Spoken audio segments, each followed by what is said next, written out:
Welcome to another Founder Wisdom podcast. We have Dave Kline for round two. Dave is a founder at MGMT. He's a coach and advisor. The speaker is trusted by 250K leaders, streaming right now from his LinkedIn with 130K followers. So let's see where that gets us. Dave, welcome for round two. Tell us a bit more about yourself and what you've been up to. Yeah, we've been since I jumped off that corporate track 4 years ago, we've been building out MGMT. We've got two programs, one for executive leaders, one for new managers. Probably since we last talked, I've got about 10 CEOs I'm coaching now, doing a lot more speaking, and we're about a week away from launching a membership program where we'll bring together a bunch of leaders to basically get the answers they need because leading is lonely. And how's the business of leadership, of human leadership in the age of AI? Do you feel people still care? And what I'm insinuating here is that AI may replace a bunch of humans. Do you agree with that thesis? Do you believe that leadership becomes even more important if that happens? Yeah, I think it's changing in a number of vectors. So I believe AI is going to replace having people do the work they currently do today. I'm probably tilt in the more techno-optimist realm and say, if history is any indication, it's also going to invent a lot of new activities, jobs, ways we can have impact that we don't currently foresee. So I can very much imagine if we say replacing based on the old jobs, then yes. But if we say putting people out of work and having them have nothing to do, I think that's pretty doubtful. I think for leaders, that puts us in a position that becomes pretty interesting, where one, I was talking about this with a CEO the other day, like we have to get increasingly good at delegating, not just to people, but delegating to AI, to agents, to the next set of innovations. How do we put together that system? So I think this idea of bringing together capabilities into a system is still true. And if anything, it's just becoming more systematic.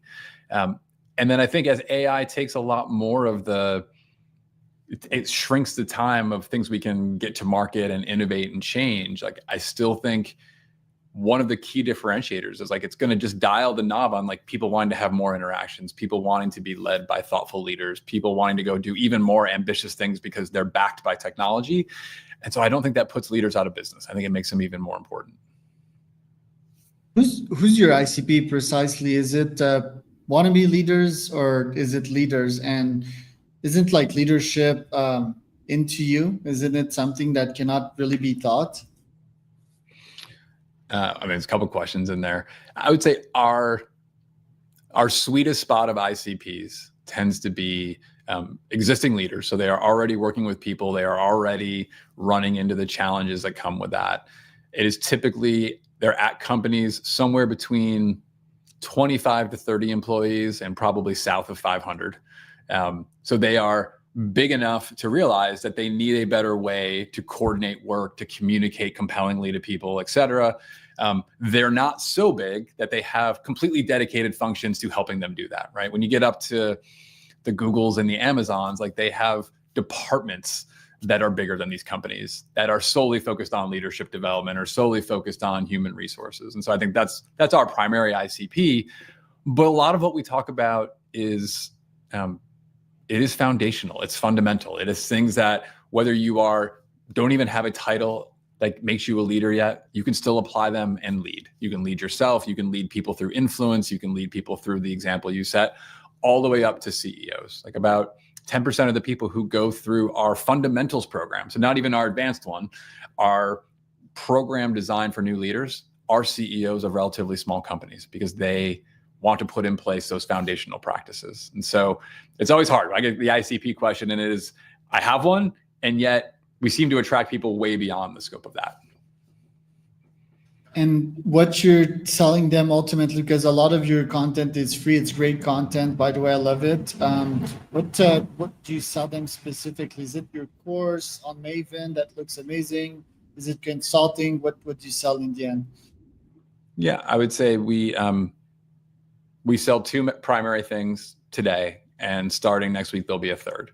So Number one, I do one-on-one executive coaching with about 10 CEOs at a time. So traditional, it has a bit of a business focus. Like I wouldn't consider myself a corporate therapist. It's very much, let's bring real problems, dig into your business, solve those, and through solving those, build out the systems you need to scale your business. The second thing is we have live training programs. So again, one is for seasoned leaders, people who are probably 5 to 10 years into managing others. Typically they're directors or VPs, or even sometimes leading small businesses. We have a second live training program that we do called Management Fundamentals. That is really intended for 0 to 3 years. You're a new manager, you're just trying to figure it out. We run those publicly. So this fall, you'll see both of those run, and we'll have people, 50 people from 50 companies come together and learn together. And we also go in-house. So sometimes, we have a company we work with that's Fortune 50. We go in and train 40 to 50 of their leaders at a time. We go into smaller scaling businesses and do the same. The new thing that's going to launch next week is it's a membership program. So we've been hesitant to call it a community, because in talking to the 12 or 1,300 leaders we've worked with over the last 3.5 years, they're not looking for a place to hang out.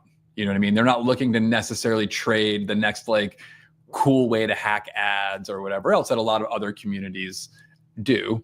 What they want are answers. What they want is answers where they can get it from someone who isn't necessarily in their company, where maybe the incentives aren't aligned, or there's power dynamics, or maybe the person they work for isn't that good. And so is there a way that we could bring together a lot of the content you mentioned that we have? So we're going to bring together and update a number of the playbooks we've written. We've recorded some courses that are very much focused on management moments. Like, how do you navigate your first 100 days? How do you execute performance reviews well? How do you set up a recruiting search? And then we do live coaching for the groups. So people can come with their real questions, and they're working directly with me to get answers and coaching on that in a way that maybe they can't afford to be working one-on-one, but because we're in a group, that scale allows us to give them that same level of insight. So that's going to be the third way to work with us. And your coaching clients, what main problems do they face with AI nowadays, your 10 CEOs? I honestly think most of them don't even really know yet. In the sense of, everybody is aspiring to use AI. They're telling their teams to use AI. If anything, part of it is just getting them to do it. And honestly, some of it is getting them to stick with it. Because a lot of times, I'm sure you've seen this as well, people will jump in and dabble with AI. The results won't be perfect and they'll dismiss it. And really what we found is you've got to use it. You've got to iterate it. You got to reprompt. You got to remind it when it starts to drift. You've got to come up with the better practices for applying AI to specific business problems. And so part of it is adoption. I think the other part is keeping up. People are having a really hard time. There seems to be a new innovation and a new tool, and someone iterated, Grok just went out, yesterday. We got welcomed into Perplexity's Comet agentic browser a week early. That launched 2 days ago. Super cool for me to be able to create agents without having to actually use a tool to string it all together and just do it in a browser. But so I think part of it is keeping up. So it's a kind of a weird dichotomy where they're both not using it enough and sticking with it, but then it's also each innovation offers you a new opportunity. But how can they be part of that AI race if they're not hooked, if they're not addicted to it? I don't see them evolving ever if they don't see the value, because they don't use it because they don't see the value, and they're not addicted to it, right? So I don't see them actually making it into that race. I think on one hand, it is, if you spend time on social media, it feels like it's the only thing in the world right now is AI. And then if you work with actual companies on the ground, it's important and it's something they're watching, but it is not taking over everybody's business today. There are still a lot of people who are not yet fully embracing it. I think some of them are skeptical. I think some of them have other priorities. Some of them are just trying to come up the curve in their traditional business and are worried about making money and product market fit and not the next AI innovation. That may well play out over the next 2, 3, 5 years that costs them, because while they're chasing a hill. There's somebody else chasing the same hill and using AI, which is why we're trying to nudge them in that direction. We've been specifically incorporating more of it into our work in terms of how could you use AI to manage your team more effectively. And that seems to be pretty eye-opening for them as well. Like we keep talking about like AI lets you make good on your good intentions. And so like a practical example, Charles, is like, oh, I'm going to meet one-on-one with one of my leaders. And so what's a good intention? Well, a good intention, a great leader would say like, oh, like let's imagine you're my COO. I'm like, I'm going to meet with Charles. He's my COO. I should have a really rich picture of what Charles is like, where he's really strong, where he's weak. I should be up to date on the work that he's doing, what's being delivered, what's not, how well he's managing his team, et cetera. Like all these things should be true. And yet I would say 90% of the best intentions of the leaders will show up to the meeting with Charles and be like, hey, Charles, what do you got? What's on your list? Brief me, catch me up. Well, I can use AI to actually have answers to the things I said up front. I can take your personality profile and load it into a chat.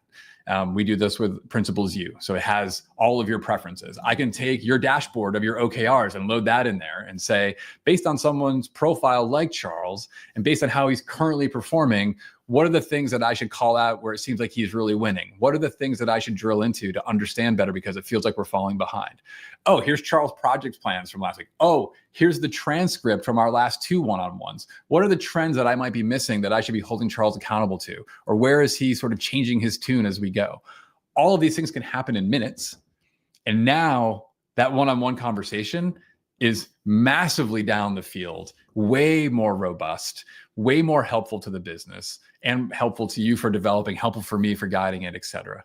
And so just showing them things like that. Like we've been using Poppy AI. I don't know if you've seen that one, but it's basically a whiteboard. And so instead of it all being browser-based or being prompt-based, you basically have prompt windows, but you can also drag and drop artifacts. You can drag and drop websites and just link them visually. And it helps people see, oh, I can take these 5 artifacts I have, link them in and ask a question, and it can reference all the things that are in the catalog. And so it's a pretty helpful way. And then you can just set up one board per person on your team, or you could set up a board for a concept and then apply it to everybody on your team. So that's been really helpful, I think, for helping managers grok that. Interesting. I've got a very... What'd you say? No, I'm just kidding. Go ahead. Yeah, I've got a really, really simple guides for execs out there of like how to adopt AI. Pick one. ChatGPT. ChatGPT will be the winner in my opinion. They've been the first. They've always over-developing, so pick that one. Obviously, you can test Claude and Gemini, but I think that's distraction, right? There's a lot of noise. Second, install the desktop version of ChatGPT on your computer. Install it on your phone as well, so that it can become an addiction. When you go on the toilet, use ChatGPT, not social media. Ask it questions, be curious, learn about new things. And when you go to bed, don't read a book. Chat with ChatGPT instead. Ask it questions, do deep research about your field. And last but not least, if you really want to take it to the next level, have voice AI calls with it. So sometimes I go in my jacuzzi and I have a conversation with this thing, and it's quite fascinating. You can tell it like, hey, be my coach.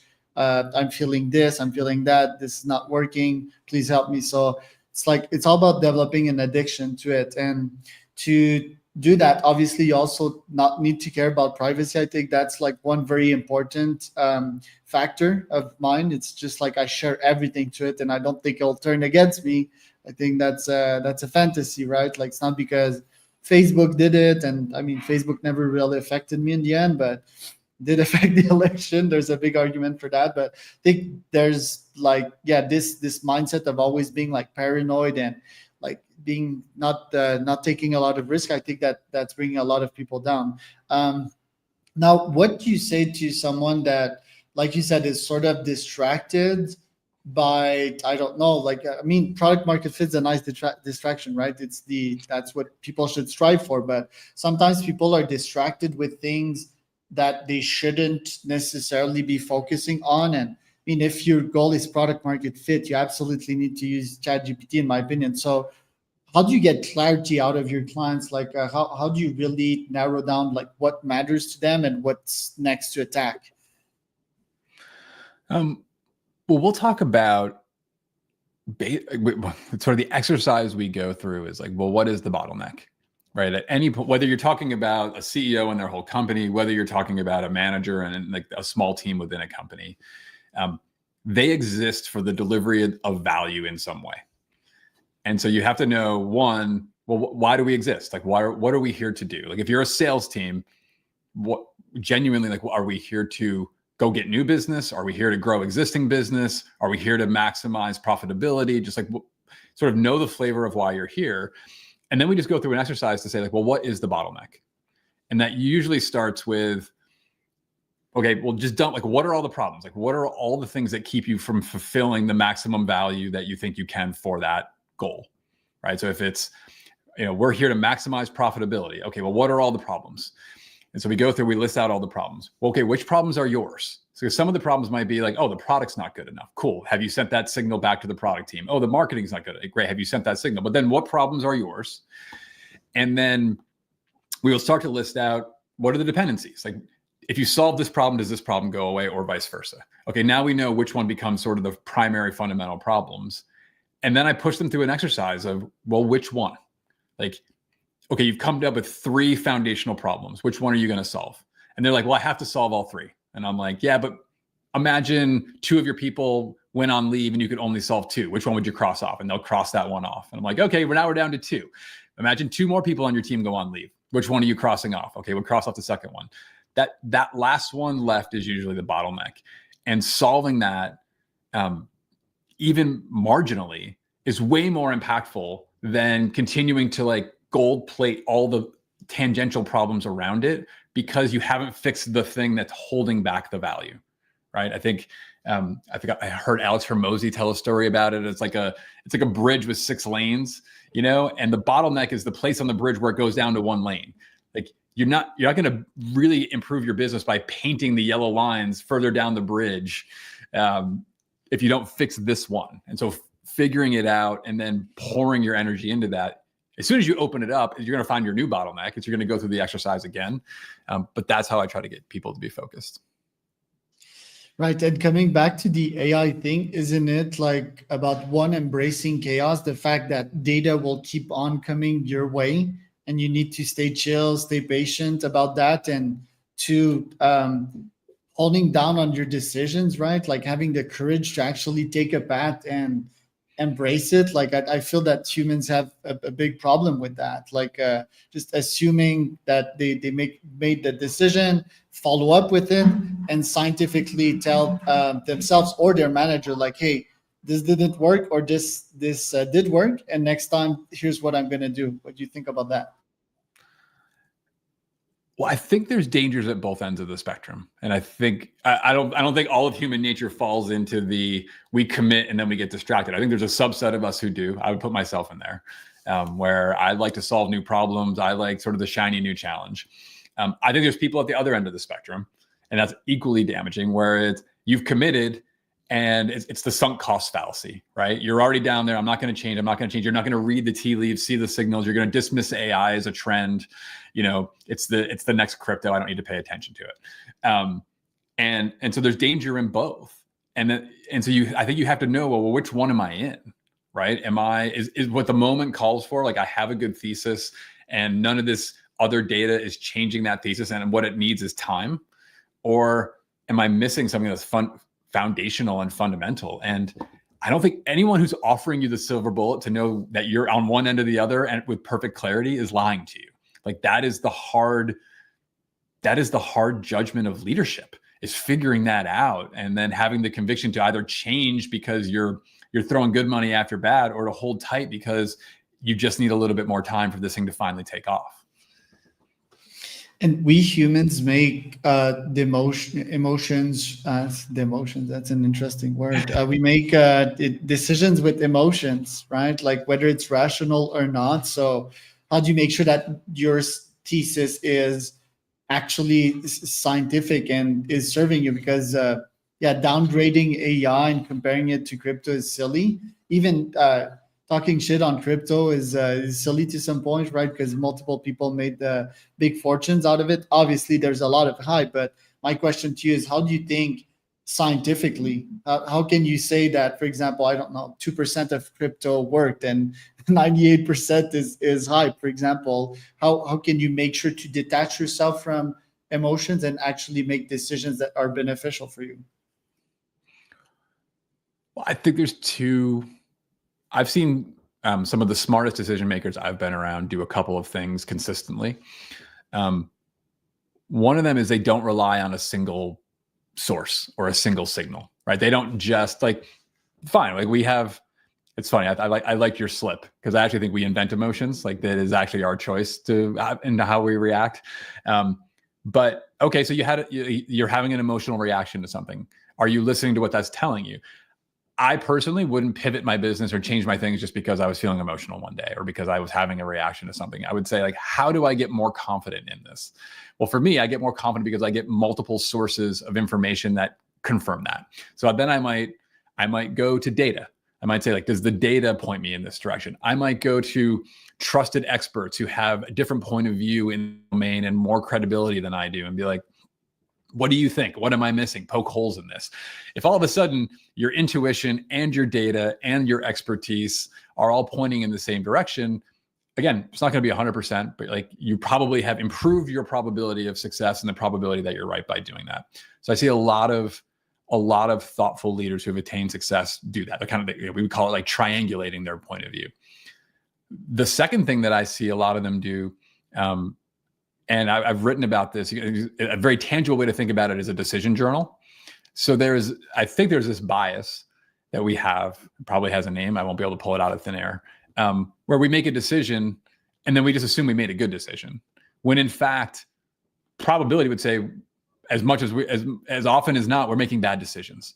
But do you know when you make good decisions? Do you know when you make bad decisions? The answer is no, because people don't take the time to then go back and say, well, how'd it go? And so the thing we wrote about is in your decision journal, you would say, I'm making this decision. It's based on these assumptions or this data or this expertise or whatever else. This is how I think it's going to play out, right? You sort of have to, for you to have made that call, you sort of have to point in that direction. And then you let it play out. And then you come back and say, well, did it play out the way I thought it was going to play out or did it not? And if it did, great. Then I probably have some useful principle, some useful data source, some useful triangulation for that type of decision. And if it didn't, then spend the time to reflect on why. What did you miss? Where were you overconfident? Where did you shortcut? So that you can apply that forward to the next decision that looks like that. And I think if you can combine those two things, you can make increasingly better decisions over time. That's great. I love that. I would need you for longer because the pod's already over. Dave, where can people find out more about you and your company? Yeah, look, we're very active on LinkedIn, on Twitter, and we have a free newsletter that goes out every week called the MGMT Playbook. So mgmtplaybook.com. So that was Dave and Charles for another Founder Wisdom